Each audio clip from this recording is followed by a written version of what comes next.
I mentioned an area where Dubbo is in the centre of it. It's called the Central West Arana Zone. Now, it was reported in the Australian newspaper today that that zone is 20,000 square kilometres in size.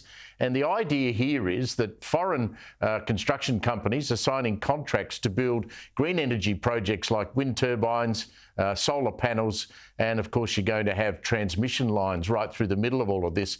Now, my point at the start of the program is I think in 2024, the battle between farmers in rural Australia and the green energy that the government wants to build and says it has to build to get us to a point where we have negative, the whole global warming argument about net zero is going to cause a split in the communities. Someone who'll know more about this than I do is National Senator Matt Canavan. Thanks for joining us. Had you ever heard of this Central West Arana Zone?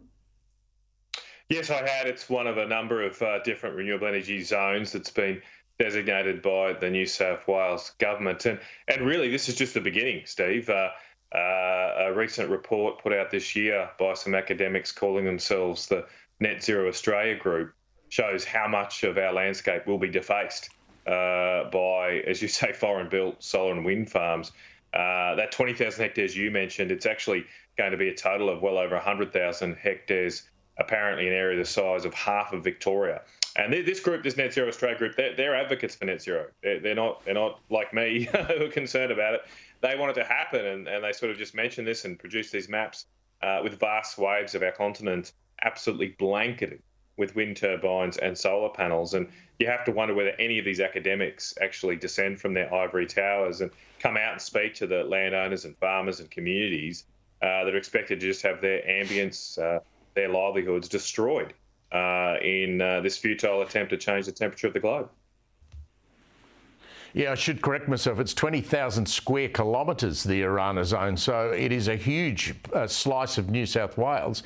And we learned today from that story in the Australian, the ABC's also reported on this, that many of the farmers are being, if they sign up for compensation for having a transmission line through their property, or they give over some of their property to put solar panels, they're being paid compensation. But then, Matt, they get asked to sign privacy deals, documents that say they have to keep the amount of money they get secret. And so you've got one neighbour who doesn't want to have a giant bloody, wind turbine next to him, next to a neighbour who does, and the neighbour next door can't tell the bloke next door what he's being paid. Well, that's right, and that's why the Nationals Party have been calling for a code of conduct here. There should be a code of conduct that governs the behaviour of these renewable energy companies, especially these foreign-owned ones, who, in my experience, give very short shrift to community rights, to landowner rights. The problem, you've always got this problem, Steve, that whoever is considered the angels among us usually are the biggest sinners because they feel like they can get away with things. And these renewable energy companies behave as if they're saving the world.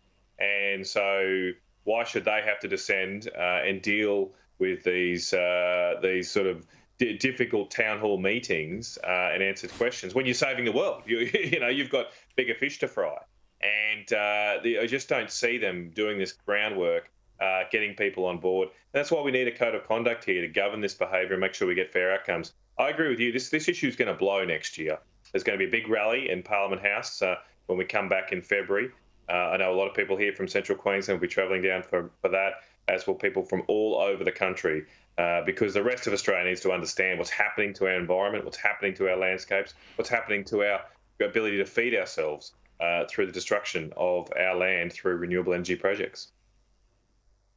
Yeah, I agree. I think you're absolutely correct. It's going to be a massive political issue next year. Thank you very much for your help, Matt. I'll talk again soon. Matt Canavan there.